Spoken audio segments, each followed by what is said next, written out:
Good morning. We are beginning today with the Srimad Devi Bhagavata Purana, Book 9, Chapter 13.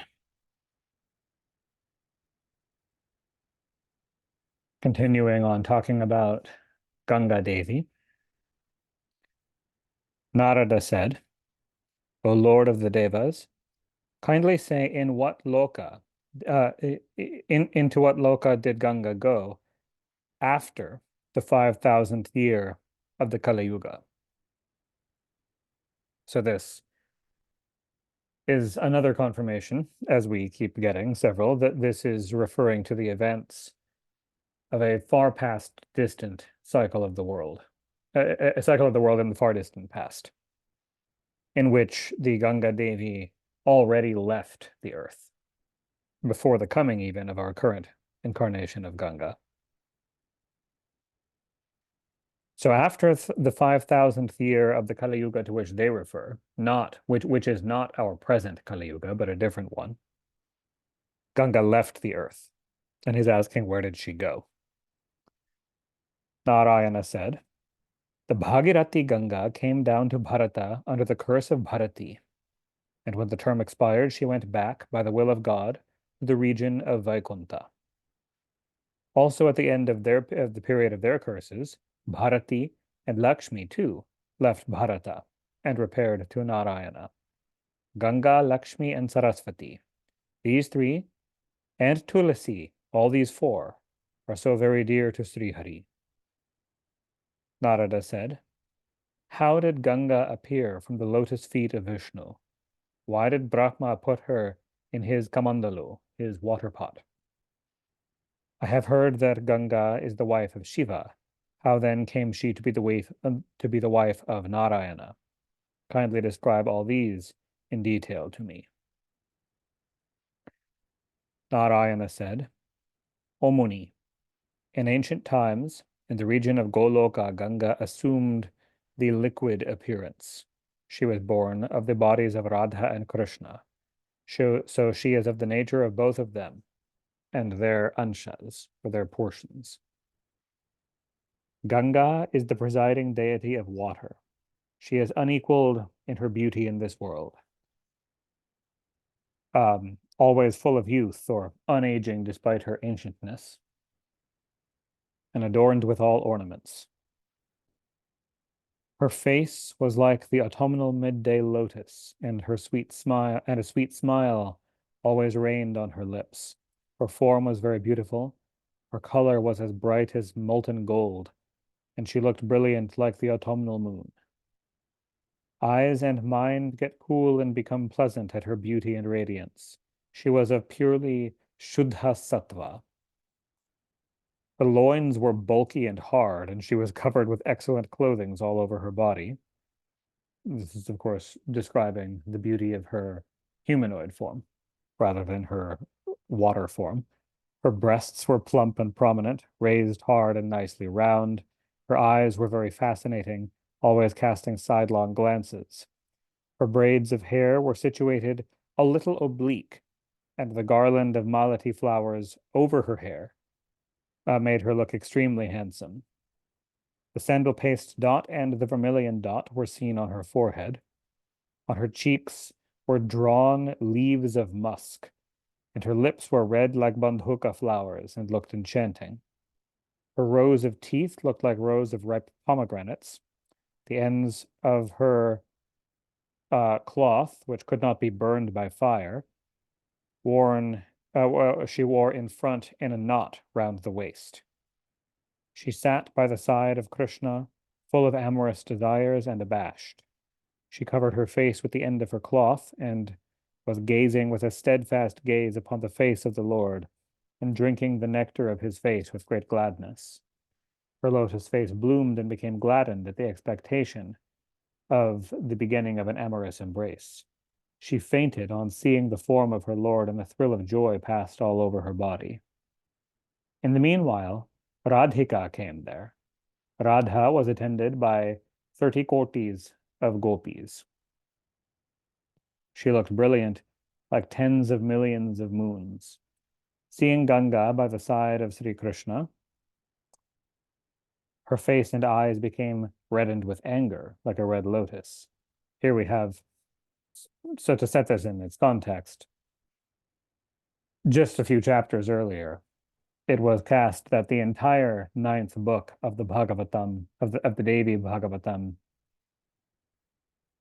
Narayana said that he tells these stories of the jealousy of goddesses and so on, leading to curses, in part as a form of dramatic entertainment, that it is a personification, and it was intended to be. It was explicitly stated that it was intended to be read as a form of entertainment. So I think that's important to bear in mind in how we read and interpret them. But Radha's color was yellow like champaka, and her gait was like a maddened elephant. She was adorned with various invaluable ornaments made of jewels. Her pair of clothings, the upper garment and the lower garment, were tied around her waist, decked with invaluable jewels and fireproof. The arghya offered by Sri Krishna was on her lotus feet, of the color of a flowering shrub, Hibiscus mutabilis, and she was going slowly, step by step. The rishis began to fan her with white chamaras. No sooner than she, descending from the excellent vimana decked with jewels, began to walk. Below the point where the parting of the hairs on the head is done, there was the dot of sindura on her forehead, brilliant like a bright lamp flame. On both sides of this sindura bindu, the dot of musk and the dot of sandal paste were seen. When she began to quiver with anger, her braid, with parijata garland round it, began to tremble also. Her lips, adorned with beautiful colors, began to quiver as well. She took her seat angrily on a jeweled throne by the side of Sri Krishna. Her attendants took their seats in their allotted positions. Seeing Radha, Sri Krishna got up at once from his seat with reverence and addressed her, smiling, and began to converse with her in sweet words. The gopis, very much afraid of Radha's anger, and with their heads bent low, began to chant hymns to her with devotion. Sri Krishna also began to praise her with stotras. At this moment, Ganga Devi got up and praised Radha with various hymns and asked her welfare, with fear and with humble words. Out of fear, her throat, lips, and palate were parched up. She took refuge humbly at Sri Krishna's feet. Sri Krishna then took Ganga Devi on his breast, where she became calm and quiet. At this point, Sureshwari Ganga looked at Radha, seated on a throne, lovely and sweet, as if she was burning with the fire of Brahma. Since the beginning of creation, Radha is the sole lady of innumerable Brahmas, and she is eternal. At the first sight, she looked young, as if only 12 years old. Nowhere in any universe can be seen a lady so beautiful and so qualified. She was peaceful, calm, and quiet, lovely, infinite, and having no beginning nor end. She was auspicious, well endowed with all auspicious signs, prosperous, and having the good fortune of having the best husband. She literally. She was the foremost jewel amongst the ladies and appeared as if all beauties were concentrated in her. Radha is half of Sri Krishna's body. Whether in age or in strength or in beauty, she was and is in every way perfectly equal to Sri Krishna. Lakshmi and the husband of Lakshmi both worship Radha. The excellent brilliance of Sri Krishna was overpowered by the beauty of Radha. Taking her seat on the throne, she began to chew beetles offered by her sakhis, or her friends. She is the mother of all the worlds, but no one is her mother. She is fortunate, respected, and proud. She is the ruling lady of Sri Krishna's life and soul, and ever dearer to him than his own breath. O Devarashi, Ganga, the governess of the Devas, looked at Radha over and over again with a steadfast gaze, but her eyes and mind were not at all satisfied. At this moment, Radha smilingly addressed Sri Krishna, the Lord of the world. humbly and in sweet words. O my lord, who is that lady sitting by thy side, looking askance, eager, and with a smiling countenance? She is enchanted with thy beauteous form, and fainting away. Her whole body is excited with rapturous joy. Hiding her face with a cloth, she is frequently looking at thee. Thou also dost look on her smilingly and with desire. What is all this? Even during my presence in this Goloka, these bad practices are being rampant. It is thou that art doing all these bad things often and often. We are female, what shall we do? We are naturally of a pleasing temper and simple. I bore and forgave all this out of our love. O licentious one, take thy beloved and go away from this Goloka, otherwise these things will not bid fair to thee. Firstly, one day I saw thee united with Viraja Gopi in Chandana forest. What to do? At the request of the Sakis, I did forgive thee. Then, hearing my footsteps, thou didst fly away.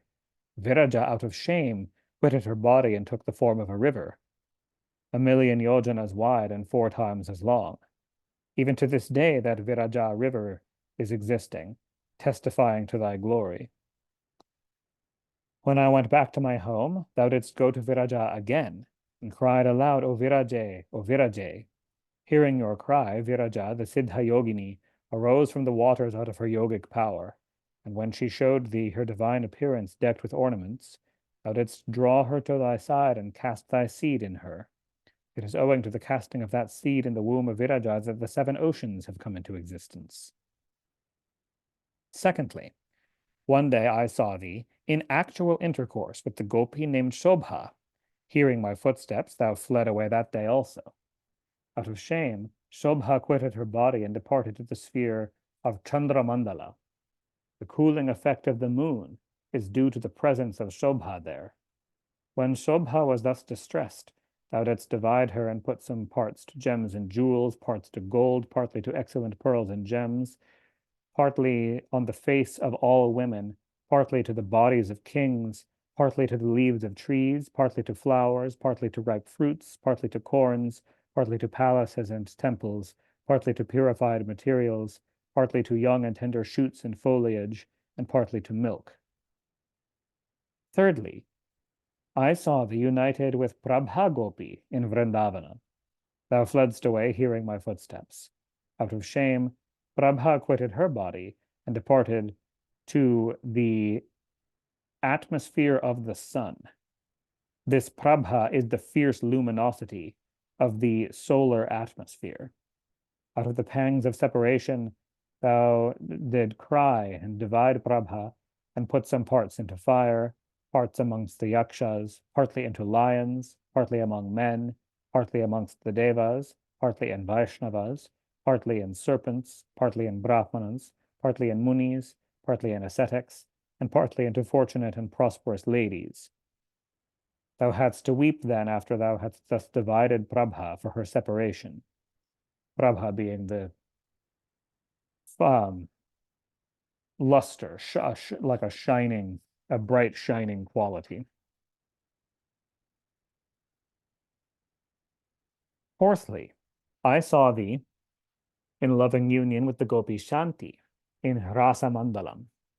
On the coming of the spring season, one day thou, with garlands of flowers on thy neck, and with thy body besmeared with sandal paste and decked with ornaments, was sleeping on a bed of flowers with Shanti Gopi decked with gems, in a temple made of gems and pearls and illumined with a lamp of jewels, and thou wast chewing betel given by thy beloved, by Shanti Gopi. Hearing my sound, thou fledst away. Shanti Gopi, too, out of fear and shame, quitted her body and disappeared into thee. Therefore, Shanti is reckoned as one of the noblest of qualities. Out of the pain of separation, thou didst divide the body of Shanti and distributed partly to forests. This is the quality of peacefulness. Partly to forests, partly to Brahma, partly to me, partly to Shuddha Sattva Lakshmi, partly to the worshippers of thy mantra, partly to the worshippers of my mantra, partly to the ascetics, partly to Dharma, and partly to religious persons. Fifthly, dost thou remember that one day, anointing all over thy body fully with sandal paste and good scent, and with garlands on thy neck, well dressed, decked with jewels, thou wast sleeping with Kshama Gopi in ease and happiness. on a nice bedding interspersed with flowers and well scented. Thou art so much overpowered by sleep after fresh intercourse that when I went and disturbed you, then thou too didst get up from sweet sleep. I took away thy yellow robes, the beautiful flute, garlands of forest flowers, kaustuba gems, and invaluable earrings of pearls and gems. I gave it all back to thee at the earnest request of the Shakis. Thy body turned black with sin and dire shame. Kshama then quitted her body out of shame and went down to the earth. Therefore, Kshama turned out to be the repository of best qualities. Out of affection to her, thou didst divide her body and distributed the quality of Kshama, which is the Kshama is forgiveness. Partly to Vishnu, partly to Vaishnavas, partly to Dharma, partly to all dharmic persons, partly to weak persons, partly to ascetics, partly to the devas, and partly to the pundits. O Lord, thus I have described thy qualities, as far as I know. A very pointed comment. What more dost thou want to hear? Thou hast many more qualities, but I am not aware of them. And again, another extremely pointed remark. Having thus spoken, the red lotus-eyed Radha began to rebuke Ganga, sitting by the side of Sri Krishna with her head bent low out of shame. At this time, Ganga, who was a Siddha yogini, came to know all the mysteries, and instantly disappeared from the assembly, taking the form of water. The Siddha yogini Radha came to know also by her yogic power the secrets of Ganga, how she hid herself in the form of water and became ready to drink up the water in one sip. Ganga, knowing this intention of Radha by her yogic power, took refuge of Krishna and entered into his feet. Then Radha began to search for Ganga everywhere. First, she searched in Goloka, then Vaikunta, then Brahmaloka. She searched all the lokas one by one, but nowhere did she find Ganga. All the places in Goloka became void of water. All the water in Goloka turned to dried mud, and all the aquatic animals died and fell to the ground. And Brahma, Vishnu, Shiva, Ananta, Dharma, Indra, Chandra, Surya, the Manus, Munis, Siddhas, and ascetics all became very thirsty, and their throats became parched. They then went to Goloka and bowed down with devotion to Sri Krishna, who was the Lord of all, beyond Prakriti, the supreme, worthy to be worshipped, the bestower of boons, the best and the cause of boons, who is the Lord of Gopas and Gopis, who is formless, without any desire, unattached, without refuge, attributeless, without any enthusiasm, changeless and unstained, who is all will, and who assumes forms to show favor to his devotees, who is Sattva, the Lord of truth, the witness and eternal Purusha, and who is the highest, the supreme Lord, the best and excellent, the highest self and the supreme God. They began to hymn him. All were filled with intense feelings of devotion. Tears of love were flowing from their eyes. The bodies of all were filled with ecstasy, their hairs standing on ends. He, Krishna, was Parabrahman. His substance was made of transcendental light. He is the cause of all causes, seated on a wonderful throne built of invaluable gems and jewels, being fanned by the gopas with white chowries. He was seeing and hearing with great delight and smiling countenance, the dancing and singing of the gopis. He was chewing the scented betel offered by Radha, and he was residing in the heart of his dearest Sri Radha, who was the perfect, all-pervading one, Lord of the Rasa Mandalam. The Manus, Munis, and the ascetics all bowed down to Sri Krishna no sooner than they beheld him. Joy and wonder at once caught hold of their hearts. They then looked at one another and gave over to Brahma the task of communicating their feelings. The four-faced Brahma, with Vishnu on his right and Vamadeva on his left. Vamadeva is a name and form of Shiva, gradually came in front of Sri Krishna. Wherever Krishna cast his glance in the Rasa Mandalam, wherever Brahma cast his glance in the Rasa Mandalam, he saw Sri Krishna full of highest bliss, of the nature of the highest bliss, sitting. All have turned out Krishnas. Their seats were all uniform. All were two-armed and with flutes in their hands. On every one's neck was the forest garland. The peacock's feather was on the top of everyone's crest, and Kalstupa jewels were on all their breasts. The forms of all of them were very beautiful, lovely, and peaceful. There was no difference at all between them, in form, qualities, ornaments, radiance, age, or luster. In no respect was one inferior to another. None was imperfect, nor deficient in lordliness. It was indeed very difficult to make out who was the master and who the servant. Sometimes he is seen in his Teja form as the great fiery light, and there is nothing else. Sometimes there is that clear divine form. Sometimes he comes formless, sometimes with form, sometimes both with and without form simultaneously. Sometimes there is no Radha, there is only Krishna. And sometimes again, in every seat, there is the Yugalamurti Radha and Krishna combined. Sometimes Radha assumes the form of Krishna. So the creator Brahma could not make out whether Sri Krishna was a female or a male. At last he meditated on Sri Krishna in the lotus of his heart and began to chant hymns to him with devotion and prayed for forgiveness for his misdoings. And Sri Krishna got pleased. The creator, opening his eyes, saw Sri Krishna on the breast of Sri Radha. There were his attendants on all sides and the gopis all around. Seeing this, Brahma, Vishnu, and Maheshwara bowed down to him and sang his praises. Sri Krishna, the husband of Lakshmi, the omnipresent cause of all, the Lord of all, and the internal ruler of all, knew their intentions, and addressing them, said, O Brahman, is all well with you? O Kamalapati, he says to Vishnu, come here. O Mahadeva, come here, let all be well with you. You all have come to me for Ganga. Ganga has taken refuge under my feet out of fear for Radha. Seeing Ganga by my side, Radha wanted to drink her up. However, I will give over Ganga to the hands of you all, but you will have to pray to Radha so that Ganga has no fear of her. The lotus-born Brahma smiled at Sri Krishna's words and began to sing hymns to Radha, who is fit to be worshipped by all. The creator Brahma, compiler of the four Vedas, the four-faced one, praised Radha with his four heads bent low and addressed her thus. O Radhe, Ganga appeared from thee and the Lord Sri Krishna. Both of you were transformed at an earlier time into liquid form in the Rasa Mandalam on hearing the music of Shankara, and that liquid form is Ganga. So she is born of thee and Sri Krishna. Hence she is like thy daughter, and to be loved as such. She will be initiated in thy mantra, and she will worship thee. The four-armed Lord of Vaikuntha will be her husband, and when she will appear in parts on earth, the salt ocean will be her husband. O mother, the Ganga that dwells in Goloka is dwelling everywhere. O governess of the Devas, thou art her mother, and she is always thy self-born daughter.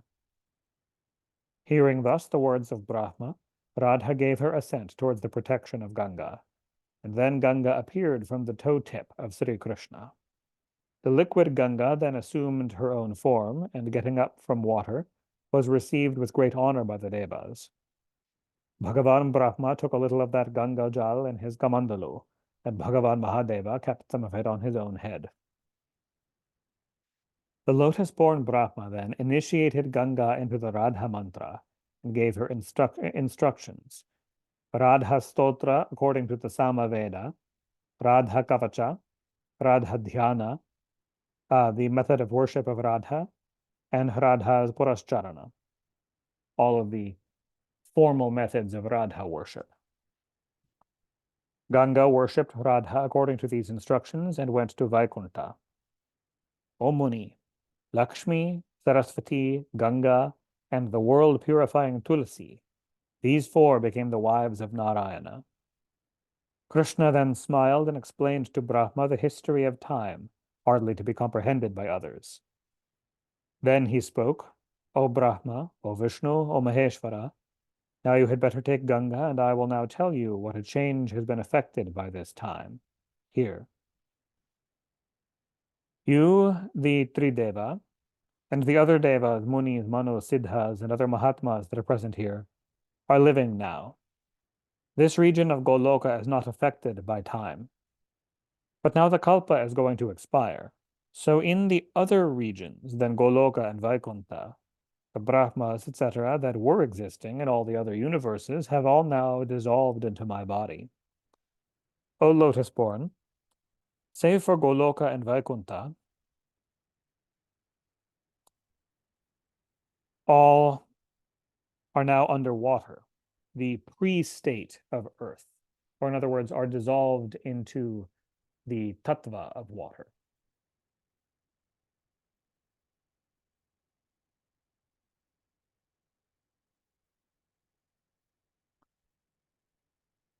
You had better go and create your own Brahmandas, create a new universe.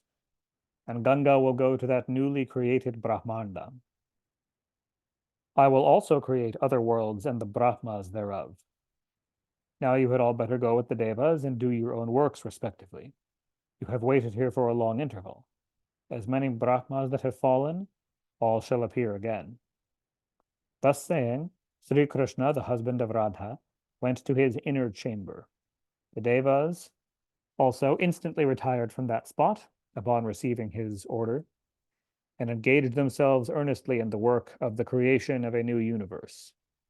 Ganga remained as before until then in the region of Goloka, so until the new universe was ready for her. It remained in Goloka, in Vaikuntha, in Shivaloka, in Brahmaloka, and in other places by the command of Sri Krishna. Ganga is also called Vishnupadi because she appeared from the feet of Vishnu.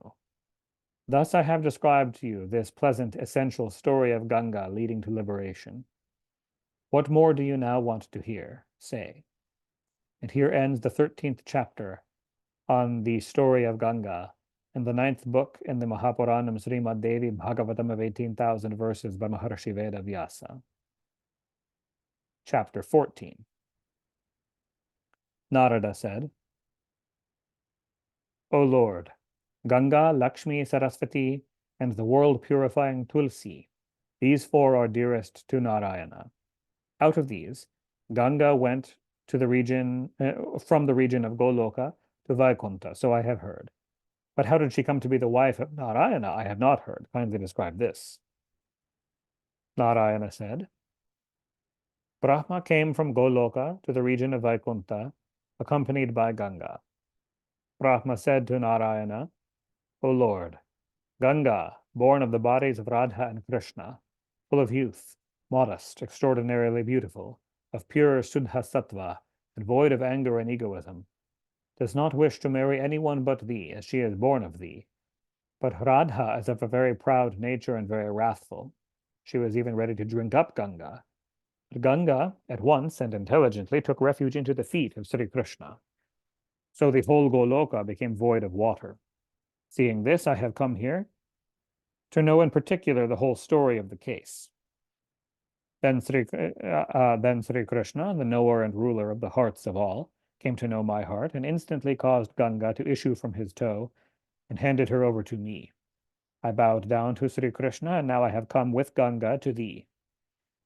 Now, thou should marry the Sureshwari Ganga according to the Gandharva mode of marriage. As thou art a deva of taste and humorous in the assembly of the devas, so is Ganga.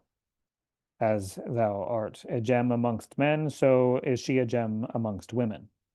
And the union of a humorous man with a humorous woman is exceedingly pleasant. Now marry this lady who has come of her own accord to thee. Sri Mahalakshmi becomes annoyed with one who does not marry a woman who has come spontaneously. There is no doubt in this. The wise men never do insult to the Prakriti. All the Purushas are born of Prakriti, and all the females are parts of Prakriti. So Prakriti and Purusha are both inseparable, and verily one and the same. These two should never insult each other. Men and women, that is. As Sri Krishna is beyond the gunas and beyond Prakriti, so thou art also above Prakriti. One half of Sri Krishna is two-armed, the other half, or the other form of Sri Krishna, is four-armed. Radha has appeared from the left side of Sri Krishna. He himself is the right half, and Padma is his left half. As there is no difference between Radha and Kamala, Radha and Lakshmi, so there is no difference between Sri Krishna and thee. Therefore, as Ganga is born of thy body, she wants to marry thee. As Prakriti and Purusha are really one and the same without difference, so males and females are one, and there is no fundamental spiritual difference between males and females. Speaking thus to Narayana, Brahma handed Ganga over to him and went away.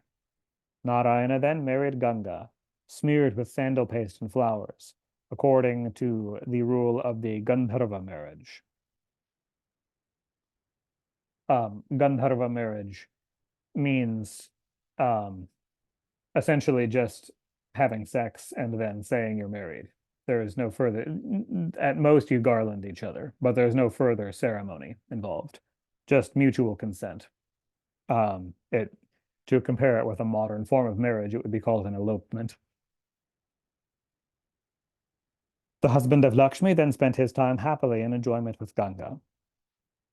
Ganga had to go to the earth under the aforementioned curse of Bharati, and afterwards returned to Vaikuntha.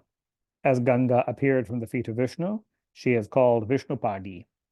Ganga Devi was very much overpowered with enjoyment in her first intercourse with Narayana, so much that she remained motionless afterwards. Thus Ganga spent the days happily with Narayana. Sarasvati's jealousy towards Ganga did not disappear, though she was advised against it by Lakshmi Devi. Sarasvati incessantly cherished this feeling of jealousy towards Ganga, but Ganga had not the least feeling of jealousy towards Sarasvati. At last one day, when vexed too much by Sarasvati's jealousy, Ganga became angry and cursed Sarasvati to take her birth in Bharata, as we have heard before. So Lakshmi, Sarasvati, and Ganga were the wives of Narayana. Lastly, Tulsi became the wife of Narayana, so the number of wives of Narayana amounted to 4.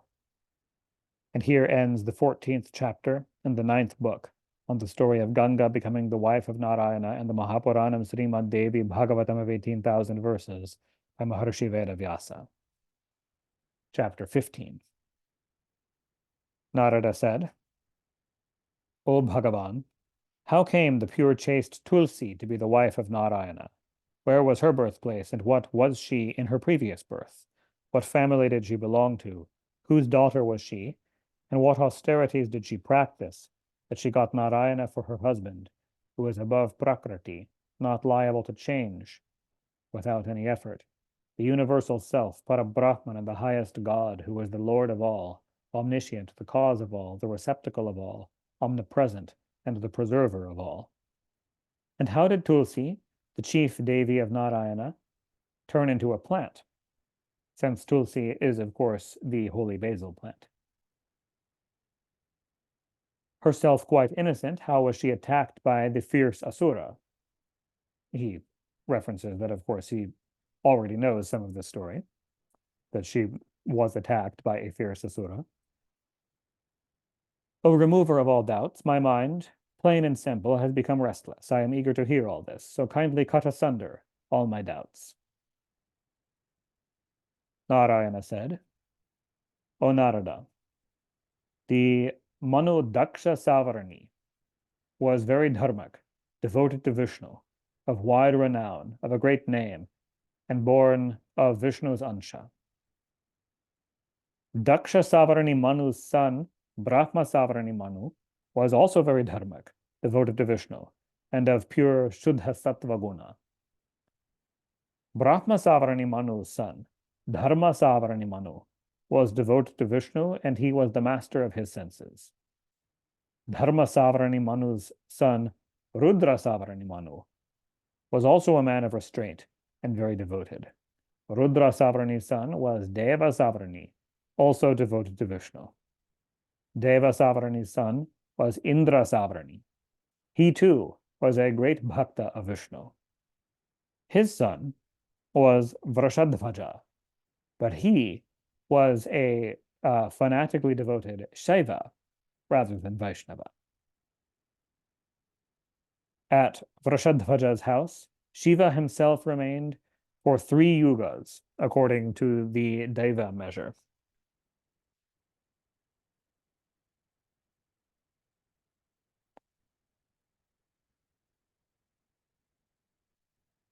So much so that Bhagavan Bhutanata, Shiva, the lord of the Bhutas, loved Vrahadvaja more than his own son. Vrahadvaja did not recognize Narayana, or Lakshmi, nor Saraswati, nor anybody else. He discarded the worship of all the devas. He worshipped Shankara alone. The greatly exciting Lakshmi Puja, the great worship of Mahalakshmi in the month of Bhadra, and the Sri Panchami Puja in the month of Magha, which are approved of by the Vedas. Vrashadhvaja put a complete stop to these and to the Saraswati Puja. At this, Surya became angry with the Raja Vrashadhvaja, the discarder of the holy thread, since he stopped wearing his holy thread, the hater of Vishnu, and cursed him thus. O Raja, as you are purely devoted to Shiva and Shiva alone, and as you do not recognize any other devas, I say that within no time you will be deprived of all your wealth and prosperity. Shankara, hearing this curse, became very angry, and taking his trident, ran after Surya. Surya, becoming afraid, took the refuge of his father Kashyapa, and both of them took refuge of Brahma. Bhagavan Shankara went to Brahma Loka with trident in his hands. Brahma became afraid of Mahadeva and fled with Surya to the region of Vaikuntha. Out of terror, the throats of Brahma, Kashyapa, and Surya became parched and dry, and they all went afraid for refuge to Narayana, the Lord of all. They all bowed down to him and praised him frequently, and finally informed him of the cause of their coming and why they were so much afraid. Narayana showed them mercy and granted them abhaya, or told them to be without fear. He said, O you who are afraid, take rest. What cause of fear can there be to you when I am here? Whoever remembers me, wherever he may be, involved in danger or fear, I go there with the Sudarshana chakra in my hand and save him. O Devas, I am always the creator, preserver, and destroyer of this universe. In the form of Vishnu, I am the preserver. In the form of Brahma, I am the creator. And in the form of Mahesha, I am the destroyer. I am Shiva. I am you. And I am Surya, composed of the 3 gunas. It is I who assumes many forms and preserves the universe. Go back to your respective places. What fear can you suspect? I say all your fears due to Shankara are verily removed from this day. Bhagavan Shankara, the Lord of all, is the Lord of the sadhus. He always hears the words of his bhaktas, and he is kind to them. He is their self. Both Surya and Shiva are dearer to me than my life. No one is more energetic than Shankara and Surya. Mahadeva can easily create 10 million suns and 10 million Brahmas. There is nothing impossible for Shulapani. Having no consciousness of any outer thing, immersed day and night in meditating on me with his whole heart concentrated, he is repeating with devotion my mantra from his 5 faces, and he always sings my glories. I am also thinking day and night of his welfare. Whoever worships me, in whichever way, I favor him similarly. Bhagavan Mahadeva is of the nature of Shiva, or all auspiciousness, since the word Shiva means auspiciousness. He is the presiding deity of Shiva, that is liberation. It is because liberation is obtained from him, he is called Shiva. I've mentioned before that what I'm reading here, this is my father's old copy of this book. He starred and underlined that passage. Bhagavan Mahadeva is the presiding deity of liberation. It is because liberation is obtained from him, he is called Shiva.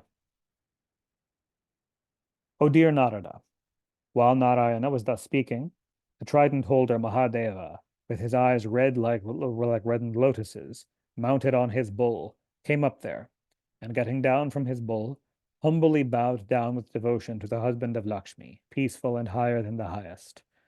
Narayana was then seated on his throne, decked with jewel ornaments. There was a crown on his crest. 2 earrings were hanging from his ears.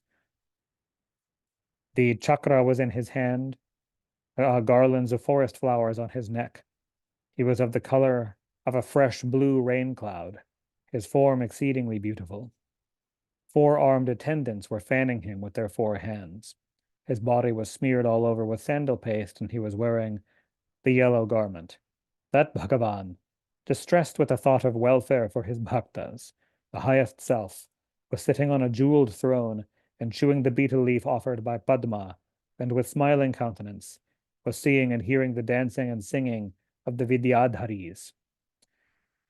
When Mahadeva bowed down to Narayana, Brahma also bowed down to Mahadeva.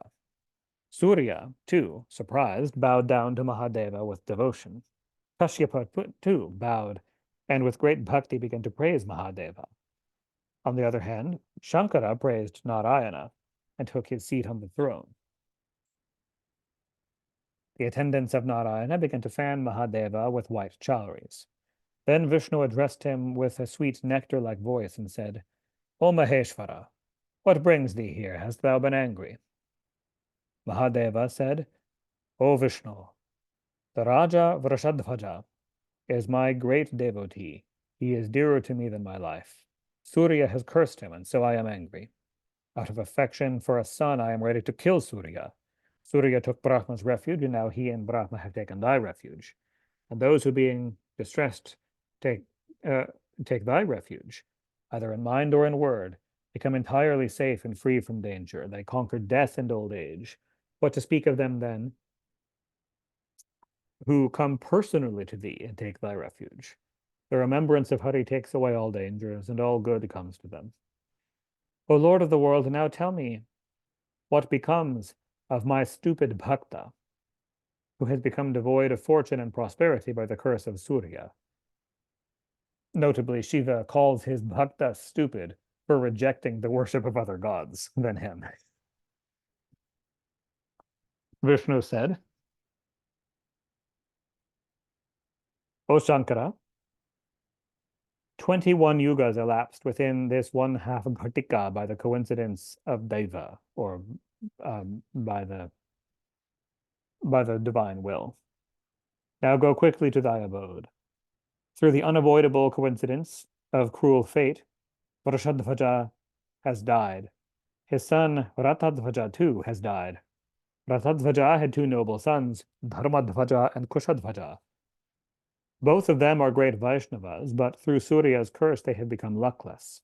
Their kingdoms are lost.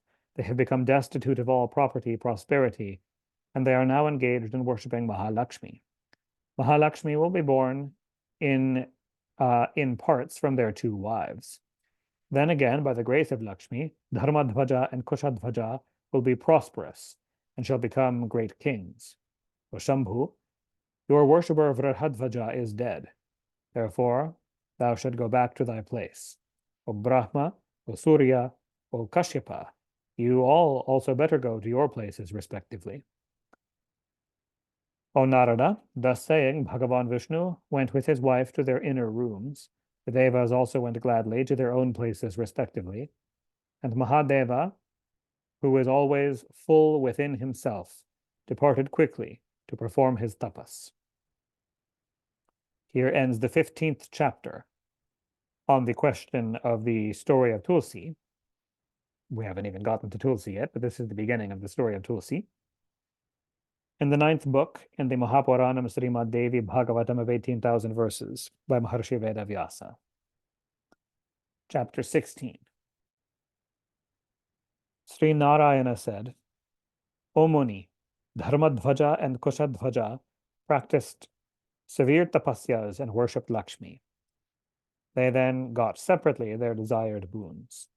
By the boon of Mahalakshmi, they became again the rulers of the earth. They acquired great religious merits, and they also had children. The wife of Kushadhvaja was named Malavati. After a long time, that chaste wife delivered 1 daughter, born of the Ansha of Kamala. the daughter, on being born, was full of wisdom from the moment of her birth. Immediately upon being born, that baby girl began to clearly sing the Vedic mantras from still in the lying-in chamber. Therefore, she was named Vedavati by the Pandits. She bathed after her birth and became ready to go to the forest to practice severe tapas. Everyone then tried earnestly to dissuade her. She who was devoted to Narayana from this enterprise, but she did not listen to anybody. She went to Pushkara and practiced hard tapasya for one entire manvantara.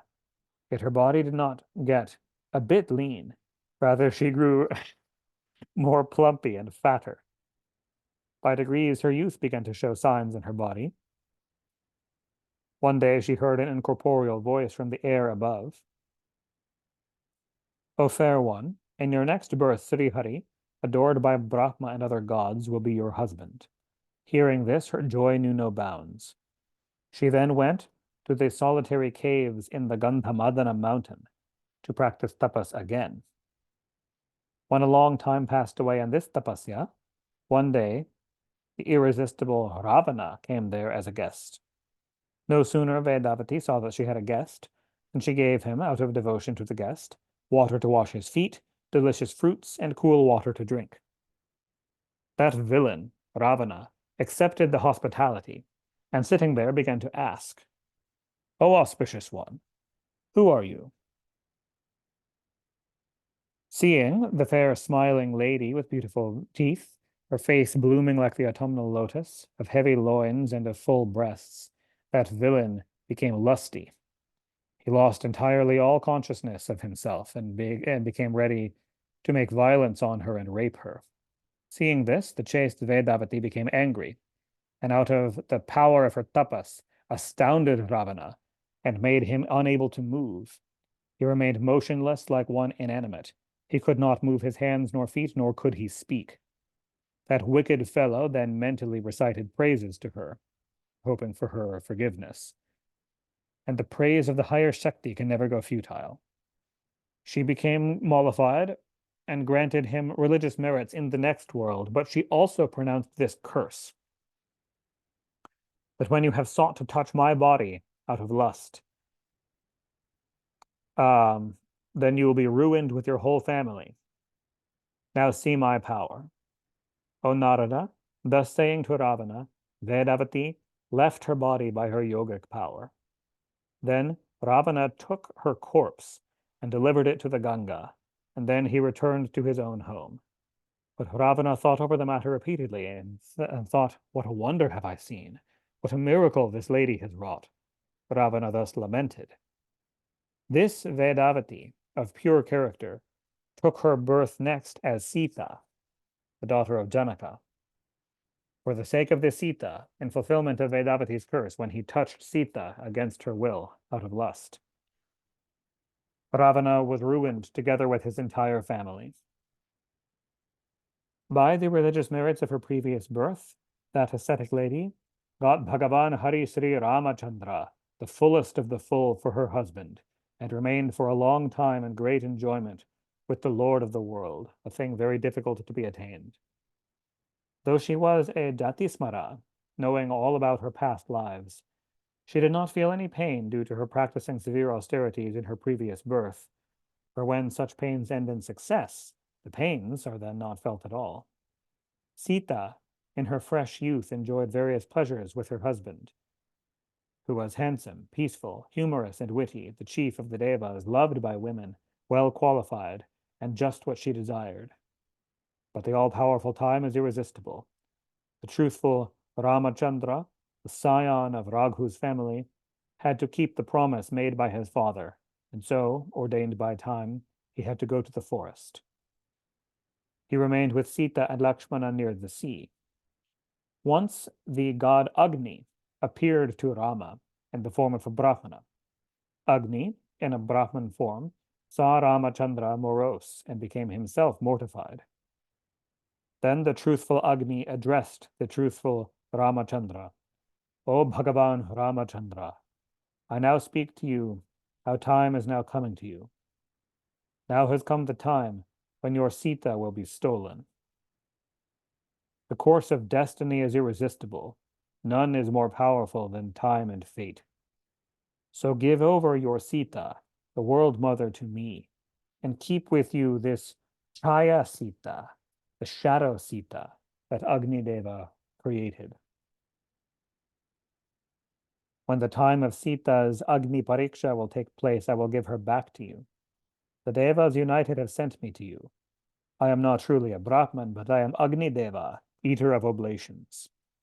Ramachandra heard Agni and gave his assent, but his heart shattered. He did not speak of this to Lakshmana. By the yogic power, Agni created a Maya Sita. This Maya Sita, O Narada, was perfectly equal in appearance to the real Sita. Agni then handed this Maya Sita to the hands of Ramachandra. Uttasana, another name of Agni, took the real Sita and said, "Never divulge this to anyone," and went away. What to speak, divulging the secret to anyone, Lakshmana even did not learn of it. By this time, Rama saw a deer all entirely gold in color. To bring that deer to her, Sita sent Ramachandra with great eagerness. Putting Sita under Lakshmana's care in that forest, Rama himself went immediately and pierced the deer with an arrow. That Maya Mriga, that illusionary deer, on being pierced, cried out, "Ha Lakshmana," in the voice of Rama, and seeing Hari before him and remembering the name of Hari, quitted his life. The deer body then vanished, and a divine body made its appearance in its stead, because the Rakshasa who had cast the illusion died while looking upon Rama and while remembering the name of Hari. Maricha was his name, the Rakshasa Maricha, the illusionist. This new body, mounting on an aerial vimana made of jewels, ascended to Vaikuntha. That Mayic deer was in its previous birth a servant of the two gatekeepers of Vaikuntha, but for the sake of some emergency, he had to take up this Rakshasa birth. He again became the servant of the two doorkeepers of Vaikuntha.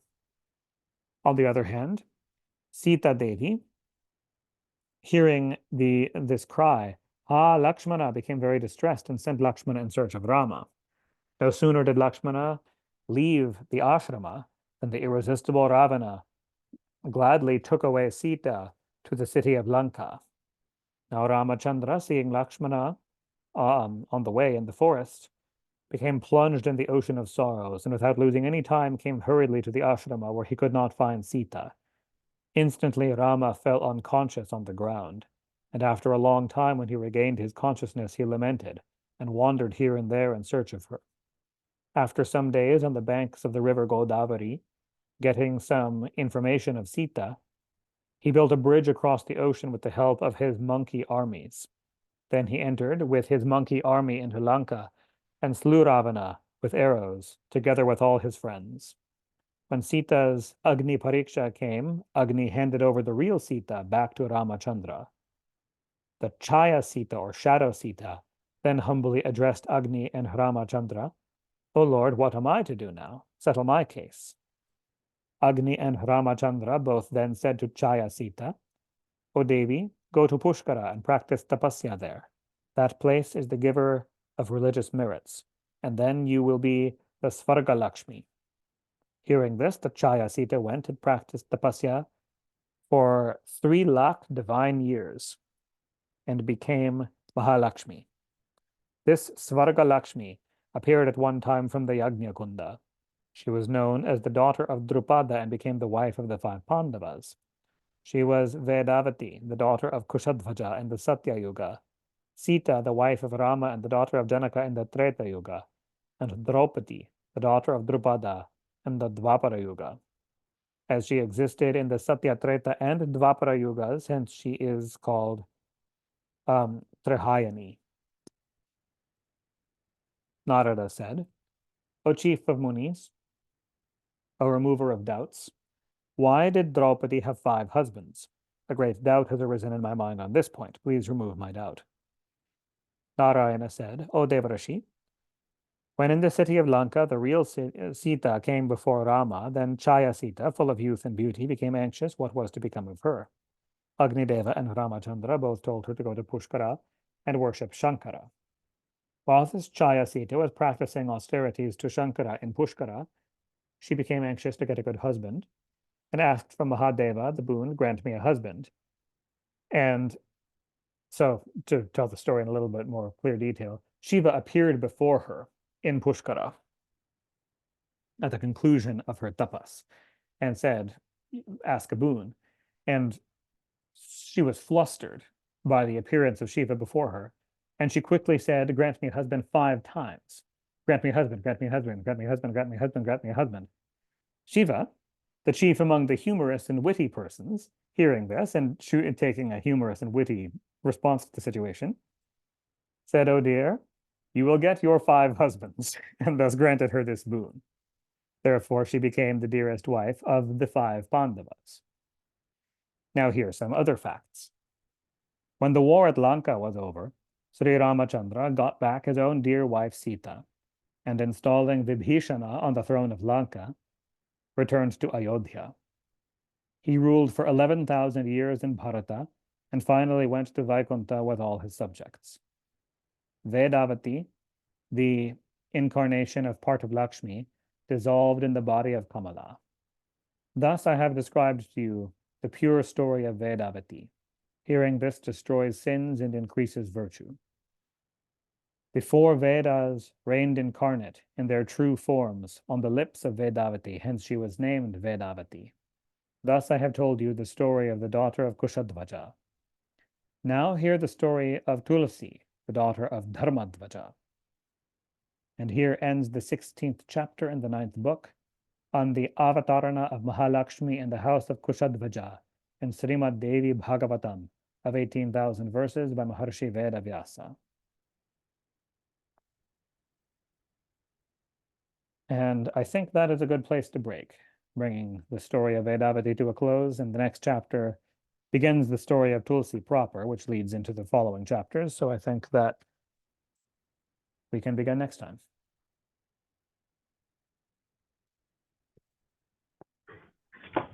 Wow, those are some wild stories. Thank you, Devila. Yeah, thanks for coming. Question. Mm-hmm. So Sita is a Lakshmi Maha avatar, Yes. I guess. Yes. Okay. Yes. Of course, then you would link her next incarnation, I would, with Radha, would be my guess.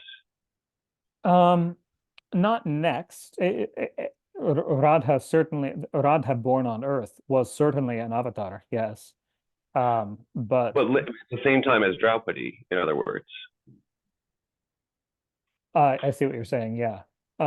Draupadi was not a pure avatar of Lakshmi, or rather than pure, not a Purana avatar of Lakshmi.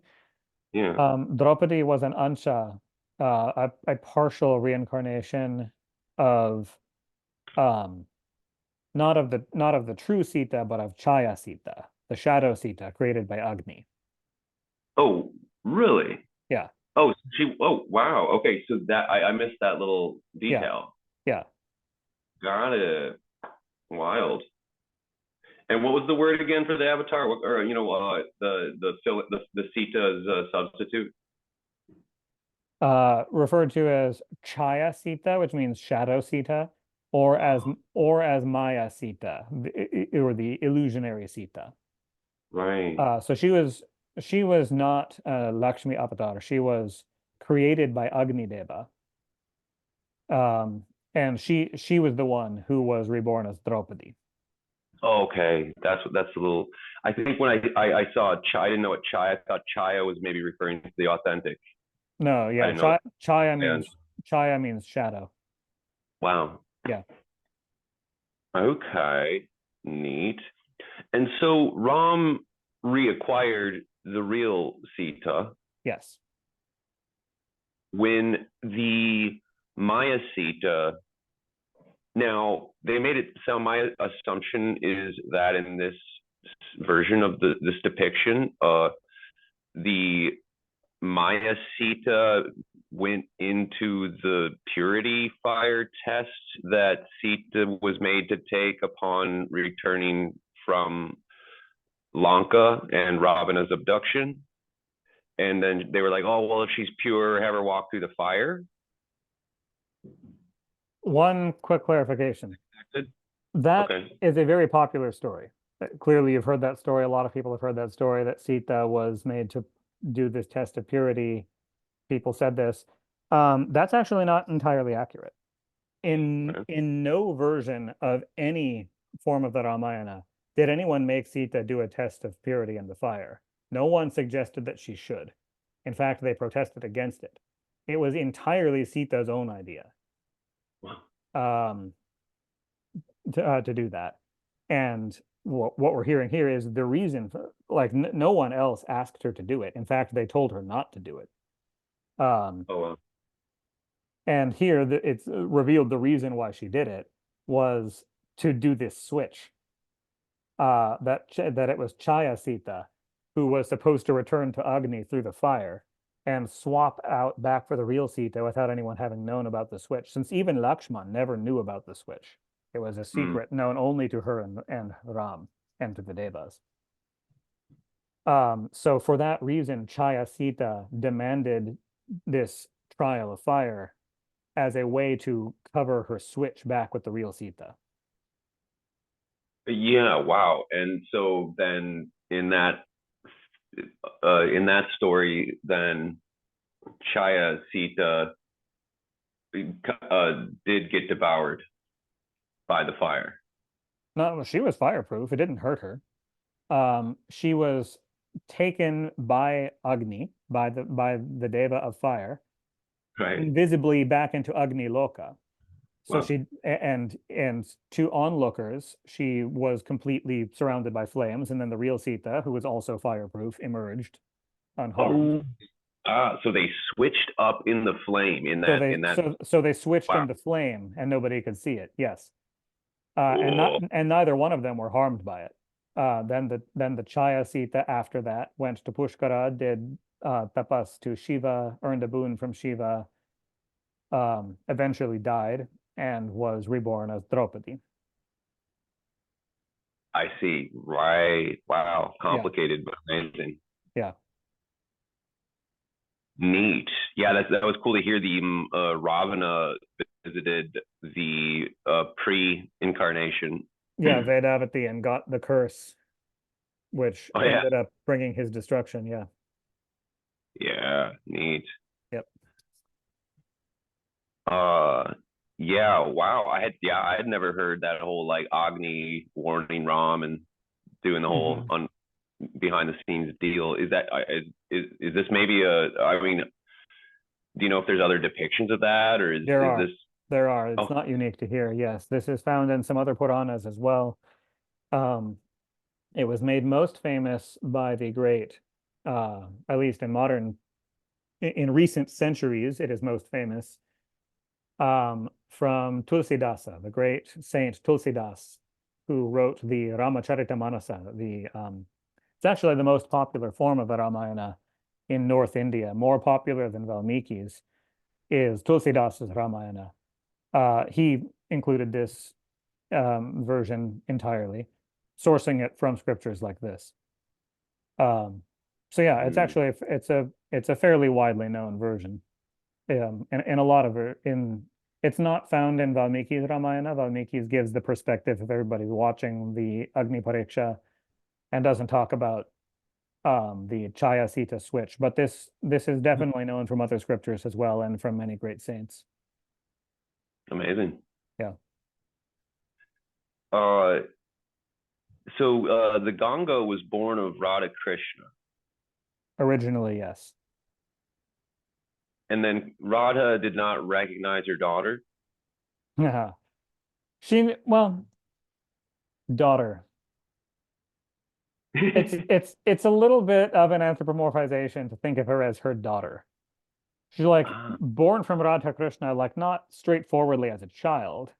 Like ah, they in a devotional ecstasy, they melted into water, and Ganga emanated from them in a spiritual sense. Um, wow.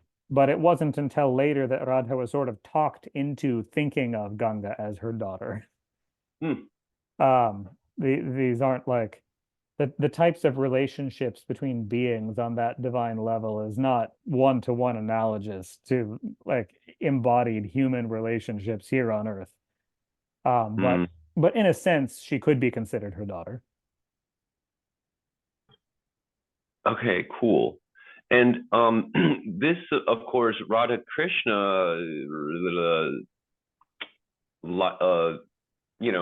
depiction is not the usual one.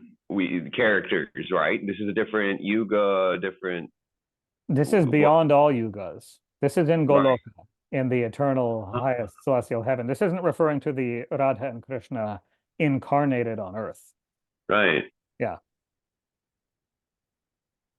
Okay, but it is also. It's like Radha Krishna incarnated on Earth are them, yeah. right? Are them incarnated on Earth at a certain point, but that's not at all what we were reading about here. Yeah. Uh huh. Neat. Yeah. That's an interesting. Those are interesting stories to Hmm. hear because, Hmm. of course, 99% of what I hear, well, 99.999, considering, you don't really, yeah, you just don't really hear about that Radha Krishna. Not nearly as often. Yeah, the popular stories of Radha and Krishna are about their avataranas here on Earth. Um, Yeah, yeah, cool. but yeah, there's all sorts of more lore of them in Goloka that we're getting Yeah, along with. Yeah. that's amazing. Is there a scripture, a book that hits that the in the most detail, talks Yes. about those Yes. Radha Yes. Krishna? Yes. The Brahma Vaivarta Mahapurana. Wild. Yeah. It sounds Act like there. Actually, these passages here about Radha and Krishna are largely quoted from the Brahma Vaivarta Mahapurana. If you compare those particular passages from this Purana and from that Purana, a lot of them are identical or near identical. This one, the emphasis is more on Devi, it being the Devi Bhagavata Purana. That one, the Hmm. emphasis is more on Krishna, but they're very, very close. Could you say Um, it Virta or something? Is it Brahma Vaivarta. Vi Ver Vaivarta. Yeah, Varta? Uh yeah, huh. that's the name of it. That is that. Are there some Ekadashi stories in there? Could that be? No, I don't know. The Ekadashi stories, most of the Ekadashi stories at least come from the Padma Mahapurana. Okay. There might be some Ekadashi stories also in the Brahma Vaivarta Purana. It's not the main source of Ekadashi stories, but there might be some in there. I would have to go through it All to be right. sure. Yeah, it sounds familiar, but obviously there's so many different. Yeah. Uh, The Ekadashi stories, generally, most of the common popular Ekadashi stories come from the Padma Mahapurana. oh, nice. Oh, Yeah. like the Krishna and Yudhishthir Yes, hanging yes. out. Yeah. Neat. That's all in the Padma Mahapurana. Okay. Yeah, it must be like the when Brahma is talking with Narad about Ekadashi. Those are some nice Ekadashi stories. I wonder if those are in a different one, but I'll Yeah, have to I'm not check it 100 out. off the top of my head, I'm not sure. It would not surprise me at all if there are some Ekadashi stories in the Yeah. Brahma Vaivarta Mahapurana, because the whole thing is about it's about Krishna and Vishnu, but predominantly Krishna. Man, that sounds like a fun one to read one of these years One for of our these Sunday. years. Yeah, yeah, Cool. Thanks so much, Deva. yeah. Thank you. You, Jai Ma.